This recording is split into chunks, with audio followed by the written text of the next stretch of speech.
tinggalkan segala perbuatan yang pada akhirnya memaksamu beralasan. Dan jauhi segala kondisi yang membuatmu memaksa diri.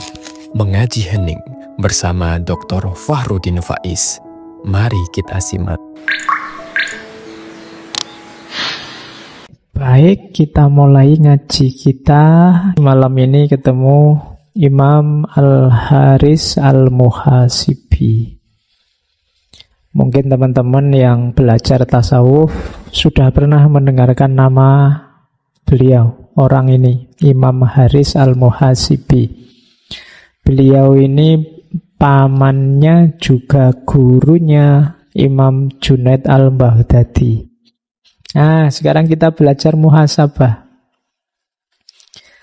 Kalau menurut petunjuknya Imam Haris Al-Muhasibi di Ri'ayah li Hukukillah, muhasabah itu diawali dari lidah. Maksudnya berarti apa yang kita ucapkan. Kalau hari ini mungkin dikasih strip jempol. Apa yang kamu tulis di medsos, apa yang kamu posting. Karena sekarang kan orang itu eksisnya kan nggak cuma lewat kata-kata, tapi juga lewat jempol, lewat statusmu, lewat postinganmu. Sekarang kan jargonnya tidak lagi aku berpikir maka aku ada, tapi aku bikin status, aku posting maka aku ada. Iya. Kalau kamu punya grup WA dan kamu diem aja ndak posting-posting, kan kamu terus nggak dianggap ada. Kalau kamu posting yang nge-like banyak, yang komentar banyak, kamu baru merasa, wah aku eksis nih. Nah, itu berarti aku posting maka aku ada. Yuk di muhasabah deh. Kamu posting apa hari ini? Kamu ngomong apa saja hari ini? Itu lidah. Lidahmu mengeluarkan apa saja hari ini? Yang penting berapa persen, yang iseng berapa persen? Kalimat-kalimat yang baik berapa persen, kalimat netral berapa persen, kalimat negatif berapa persen. Itu kalau kamu bisa ngitung, ini luar biasa muhasabahmu. Imam Haris Al-Muhasibi itu dikenal ahli muhasabah. Berarti beliau mengukur, wah ini sudah terlalu banyak ngomong jelek ini misalnya. Terus setelah lidah, mata. Kalau mau ngomong matamu tidak enak. Mata kita dalam sehari-hari itu lola ya. Kamu pakai buat apa saja? Apa saja yang kamu lihat? Ya mungkin hari ini banyak lihat HP, Pak. Ya wis, kamu di depan komputer, di depan HP itu yang kamu lihat apa? Bukan salah saya loh, Pak. Saya itu sebenarnya bacanya bagus-bagus. Tiba-tiba iklan. Iklannya itu gambarnya wow gitu ya Pak. Ya jangan buka situs-situs itu. Salahmu sendiri iseng googling. Jadi mata. Kalau kan ada pepatah yang masyhur itu laka al-ula. Jadi kalau engkau jatahmu cuma lihat yang pertama. Tapi kalau yang kedua dan seterusnya itu tidak boleh. Kalau lihat yang gitu-gitu itu sekilas saja yang pertama. Astagfirullah terus paling ke sana. Tidak boleh diulang, kalau diulang sudah dosa. Biar nggak ngulang, lihatnya yang lama. Ini masih yang pertama loh Pak, belum ngulang. Oke, itu strategimu itu. Terus telinga. Telingamu mendengarkan apa saja, itu kamu yang tahu lah ya. Kemudian tanganmu, apa yang kamu lakukan dengan tanganmu. Terus kakimu. Perutmu. Perut itu berarti apa yang kamu masukkan. Berani menjaminkah yang kamu masukkan halal? Berani menjaminkah yang kamu masukkan baik dalam perutmu? Terus kemaluan. Saya tidak tahu sudah fungsi apa belum yang punya kalian yang belum nikah. Tapi hati-hati. Orang sering terjebak di kemaluan itu, wadahnya itu tapi isinya kan nafsu. Sejauh mana kamu bisa mengontrol itu nanti menentukan nasibmu. Lahirnya itu. Oke, nilailah ini sampai rapotnya tidak merah. Apakah itu lidah, mata, telinga, dan macam-macam. Berarti fisikmu positif. Kalau sudah fisikmu positif, Muhasabah level 2. Tanyakan tujuannya. Kebaikan yang kamu lakukan itu untuk mencari ridhonya Allah atau ada pamrih lain? Mulutmu yang baik, perilakumu yang baik, kamu mendengarkan yang baik-baik, kamu jaga benar perut kemaluanmu. Itu demi ridhonya Allah, ada pamrihnya enggak? Ada tujuan yang lain enggak? Jangan-jangan untuk tujuan-tujuan selain Allah. Pak, saya sekarang rajin tahajud, rajin puasa Senin Kemis, Pak. Kenapa? Baru daftar CPNS. Iya, ada pamrihnya kemarin-kemarin kemana aja. Jadi, coba dicek. Ada pamrih-pamrih dunia enggak? Saya sekarang rajin sholat duha, Pak. Kenapa? Sholat duha itu katanya rezekinya lancar, Pak. Ya, enggak masalah. Tapi enggak masalah dengan Tuhannya, tapi targetnya kok itu. Jadi, muhasabah level 2. Ayo dicermati. Kebaikan-kebaikan yang kamu lakukan itu mencari ridhonya Allah apa tidak? Kalau lulus di level 2 ini, masuk ke level 3. Kamu kan tadi sudah baik, lahirmu, batinmu juga baik, ternyata kamu mencari ridhonya Allah. Tapi sekarang coba tanya, kamu bangga enggak dengan dirimu? Kan kadang-kadang, alhamdulillah Pak, itu kan pernyataan kebanggaan diri. Saya sekarang sudah, level saya sudah tinggi Pak, saya hanya Allah yang saya cari ridhonya. Kamu tidak sadar begitu kamu mengklaim bahwa levelmu sudah tinggi, kamu tidak kayak yang lain, kamu sudah tidak punya pamrih, sebenarnya menunjukkan bahwa kamu sedang jatuh lagi. Jadi ini level naik satu level, tanyakan kamu bangga tidak karena sudah melakukan jasadmu baik, rohanimu juga baik. Kalau ada kebanggaan-kebanggaan itu, kamu masih, batinnya masih perlu diperbaiki. Karena dalam dunia sufi, kebaikan yang beres baik lahir maupun batinmu itu sebenarnya anugerah dari Allah. Kalau usahamu saja mungkin tidak cukup.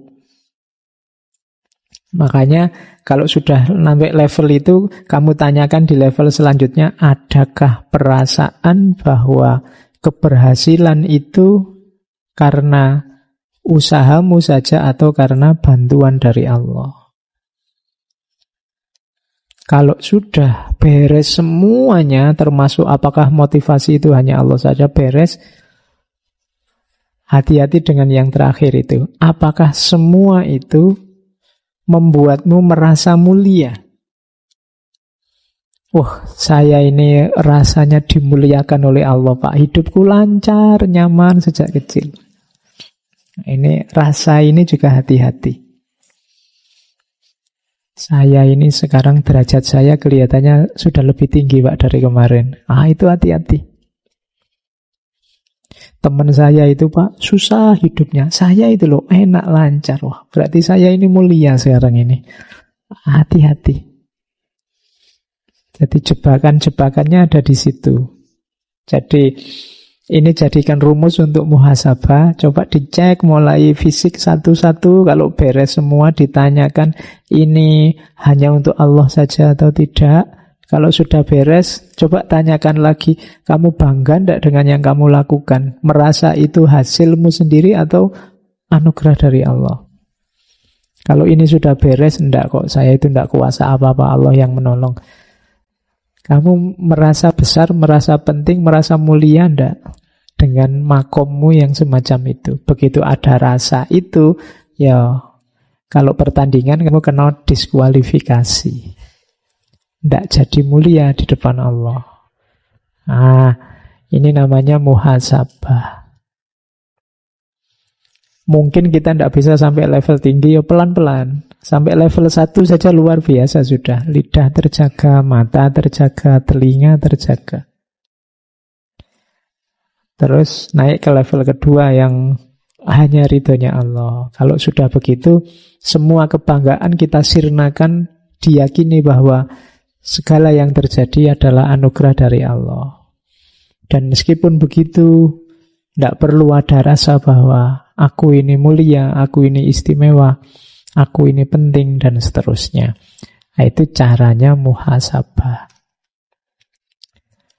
Oke, terus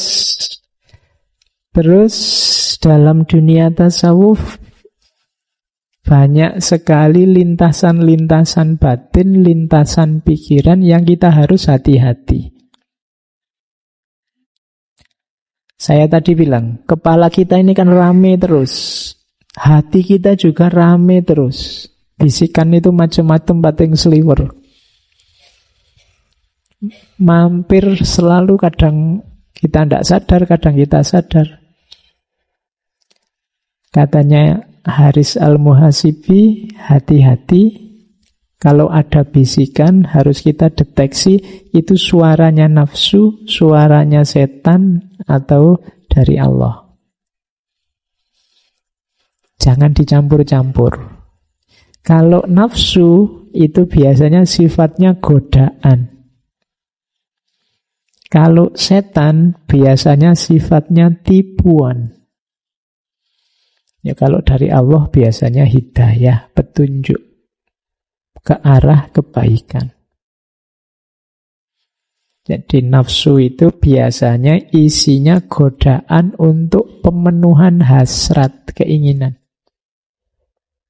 Ini tidak selalu salah, penuhi saja di jalur yang benar, yang halal, dan secukupnya.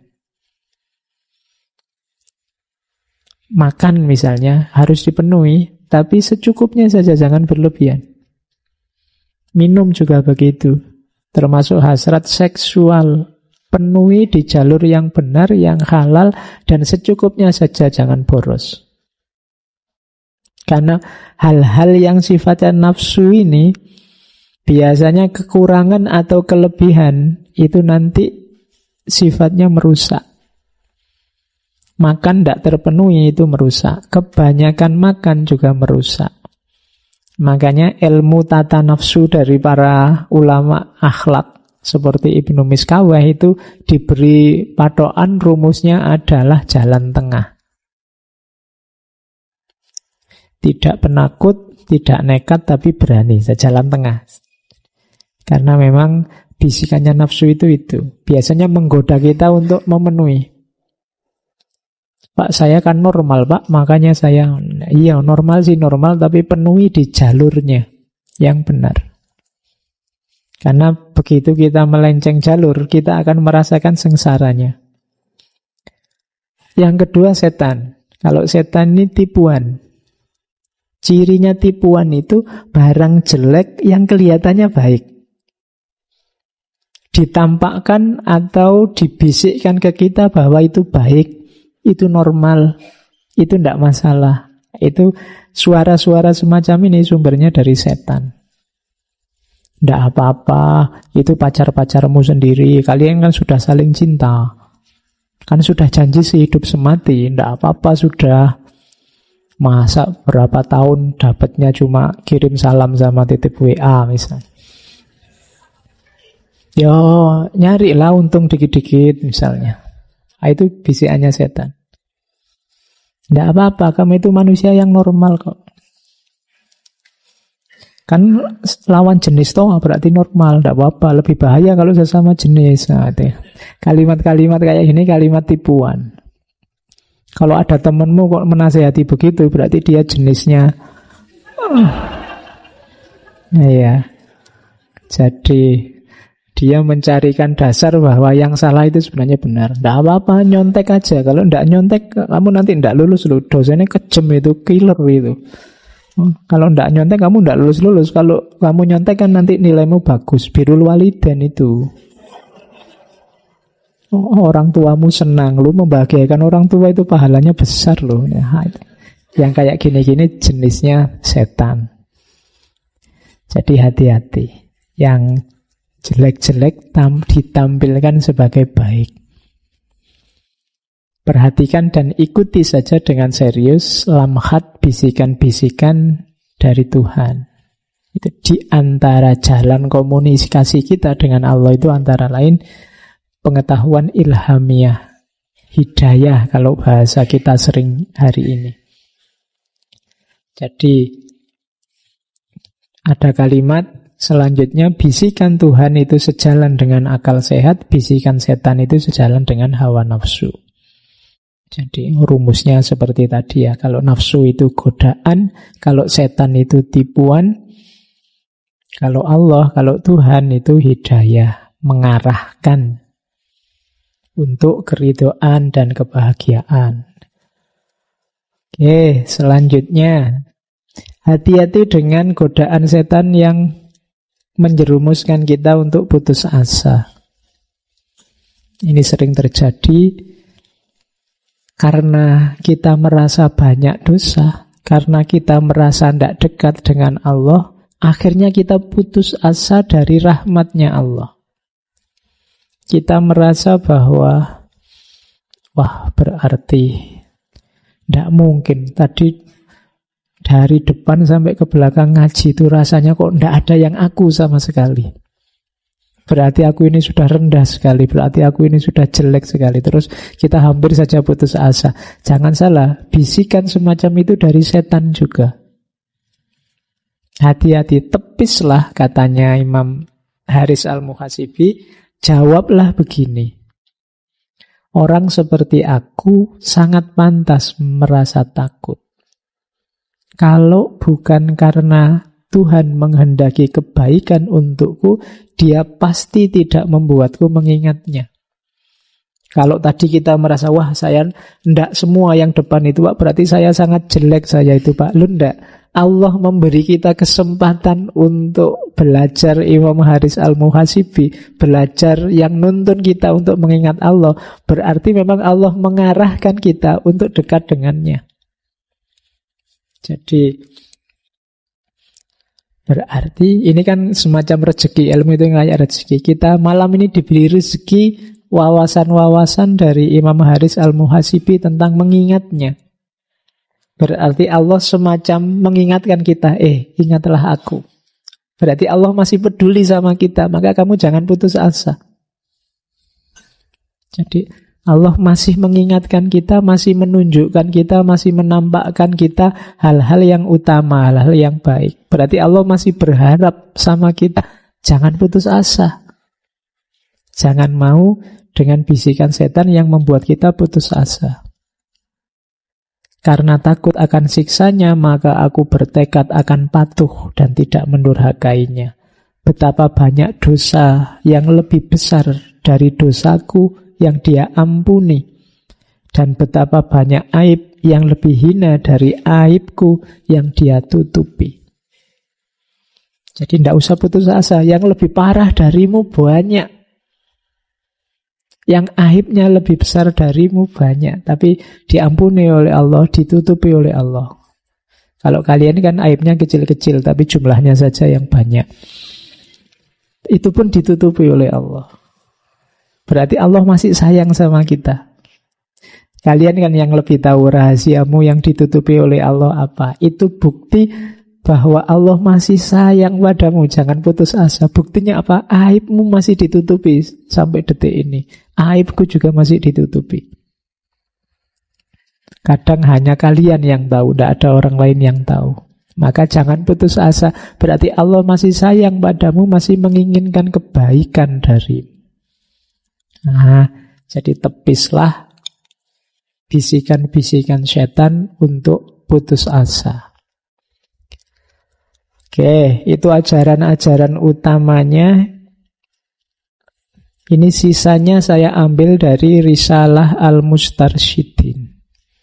Karena banyak saya baca sekilas sekali-sekali saja, nanti bisa kalian copy, bisa kalian catat sendiri. Yang pertama, ini di Risalah Al-Mustarsyidin ya, saya kutip-kutip. Abu Bakar As-Siddiq radhiyallahu an berkata, saya maunya memotong Arabnya, tapi nanti lama, kalian juga kesulitan memahaminya. Bertakwalah pada Allah dengan menaatinya, dan taatilah Allah dengan bertakwa padanya. Cegahlah tanganmu dari menumpahkan darah kaum muslim, dan perutmu dari memakan harta mereka dan lisanmu dari menyinggung perasaan mereka. Cegahlah, ini termasuk warok tadi, cegahlah. Kemudian introspeksilah dirimu dalam setiap lintasan pikiran. Hasibu anfusakum fi kulli lamha. Jadi jangankan kata-kata yang keluar, perbuatan yang terwujud, bahkan lintasan pikiran pun ayo kita introspeksi, ayo kita uji. Itu quotes pertama. Risalah Mustarsyidin itu isinya banyak quotes-quotes. Nanti ada ulama yang mentahqiq dan menafsir. Ini juga nasihat. Bila engkau mendirikan sholat, dirikanlah sholat perpisahan. Kalau ini tips ya. Kalau ingin sholatmu lebih khusyuk dari biasanya, bayangkan bahwa itu sholat yang terakhir, dan setelah itu kamu tidak bisa sholat lagi tapi disolati. Nah, itu kamu mungkin sholatnya lebih mantap. Bila engkau mendirikan sholat, dirikanlah sholat perpisahan. Jadikanlah sifat santun sebagai rekan, sifat waspada sebagai kawan, keselamatan sebagai gua persembunyian, waktu luang sebagai harta rampasan perang, dunia sebagai kendaraan, dan akhirat sebagai kediaman. Al-Hasan di sini minggu lalu Imam Hasan Al-Basri. Al-Hasan berkata, Allah Ta'ala tidak memberikan waktu istirahat bagi orang mukmin selain di surga. Ini uriannya panjang, insya Allah kalian paham yang dimaksud. Terus ini sampai belakang tentang ilmu. Sebenarnya ratusan halaman saya ambil banyak tentang ilmu. Karena kita kan ada di jalan keilmuan. Ikatlah anggota tubuhmu dengan tali kendali ilmu. Gembalakan ambisimu dengan mengetahui betapa dekatnya Allah denganmu. Jadi, yang bisa mengendalikan tubuh kita, diri kita itu ilmu. Yang bisa ngerem ambisi kita itu kesadaran bahwa Allah dekat. Berdilah di hadapannya layaknya seorang hamba yang memohon perlindungan, niscaya kau dapati dia penuh belas dan kasih sayang. Terus tinggalkan segala perbuatan yang pada akhirnya memaksamu beralasan. Dan jauhi segala kondisi yang membuatmu memaksa diri. Tindakan yang baik itu biasanya kamu tidak butuh alasan. Jawabannya ya di perbuatan itu sendiri. Sholat, puasa, menyantuni anak yatim, kerjasama dalam kebaikan, itu perbuatan-perbuatan yang tidak butuh alasan. Tapi perbuatan-perbuatan rusak, kacau, itu biasanya butuh alasan. Jadi kalau kamu rasa orang tanya padamu, mengapa kamu melakukan itu, terus kamu butuh jawaban panjang lebar, butuh alasan detail, mending kamu tinggal. Itu biasanya tidak beres. Tidak butuh dalih. Perbuatan baik itu bisa langsung dipahami. Kemudian segala ilmu yang tidak mengandung 3 hal hanya menambah bukti yang memberatkan si pemilik ilmu. Ketiga hal itu adalah, ini diperhatikan, buahnya ilmu harus 3 ini, katanya Imam Haris Al-Muhasibi. Membuatmu berhenti menyakiti orang lain. Dengan cara menghentikan kesukaan. Maksudnya, hasilnya ilmumu itu harus menggembirakan, harus kemanfaatan bagi orang lain, bukan menyakiti. Jadi, keluar hasilnya adalah manfaat. Kalau ke dalam apa? Amal yang diiringi rasa takut pada Allah. Jadi setiap nambah ilmu, semakin dekat kamu sama Allah, semakin takut sama Allah. Itu berarti ilmumu manfaat. Yang ketiga, berbuat adil. Semakin tambah ilmu, semakin kau adil dan kasih sayang sama orang. Kok ilmunya nambah semakin keras, semakin kaku, semakin tidak toleran, semakin tidak kasih sayang. Ada yang keliru dengan konstruksi keilmuan kita. Ketahuilah bahwa tidak ada perhiasan yang lebih indah dipakai daripada akal, dan tidak ada pakaian yang lebih indah dikenakan daripada ilmu. Perbarui tobatmu setiap waktu, bagilah umurmu dalam 3 waktu. 1 waktu untuk menuntut ilmu, 1 waktu untuk beramal, 1 waktu untuk memenuhi hak jiwa dan keperluanmu. Nah, itu nasihat juga. Ciri orang yang berhasil mencapai makrifat adalah dia memahami bahwa ilmu semakin bertambah dengan kehati-hatian, dan ilmu semakin banyak dengan keteladanan. Karena semakin ilmunya tambah, semakin tambah rasa takutnya. Semakin amalnya tambah, semakin tambah kerendahan hatinya. Ini silahkan kalian syarah sendiri untuk konteks hidupmu. Ciri-ciri orang berilmu. Jika dia melihat, dia mengambil pelajaran. Jika dia diam, berarti dia berpikir. Jika dia bicara, berarti dia berzikir. Jika tidak diberi, dia bersabar. Jika diberi, dia bersyukur.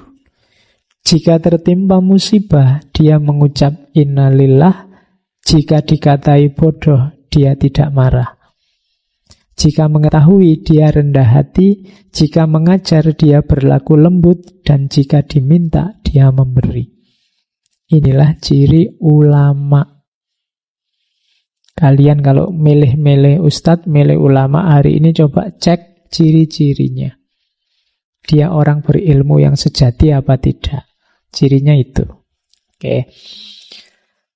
Terus, orang bodoh mengira orang berilmu itu pendiam atau gagap. Padahal hikmahnya lah yang membuatnya diam.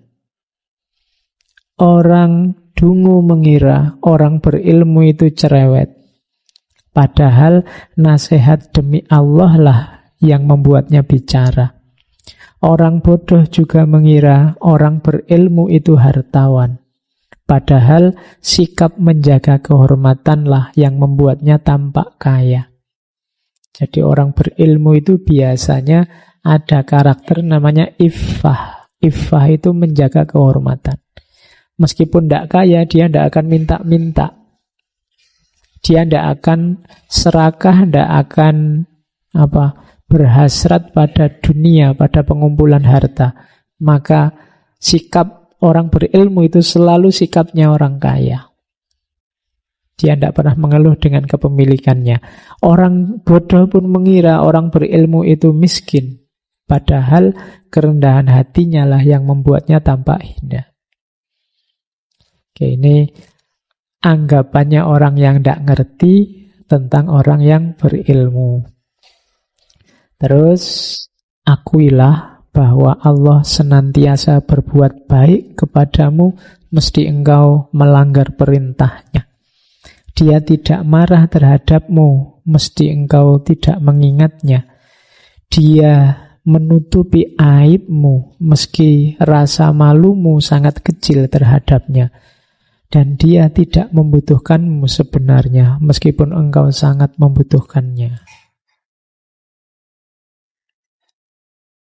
Ketahuilah bahwa terik matahari tiada guna bagi orang buta. Begitu juga yang menerima cahaya ilmu hanyalah orang yang bertakwa. Obat tidak berguna bagi orang mati. Begitu juga etika tidak bermanfaat bagi tukang berdalih, orang yang suka cari alasan.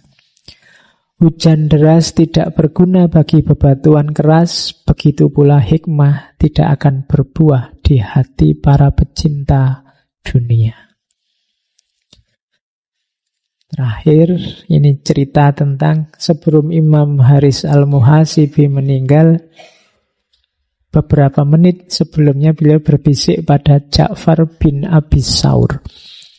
salah seorang sahabatnya yang saat itu duduk di sebelah beliau. Terus katanya Imam Haris, jika aku melihat sesuatu yang aku sukai, maka aku akan tersenyum kepadamu.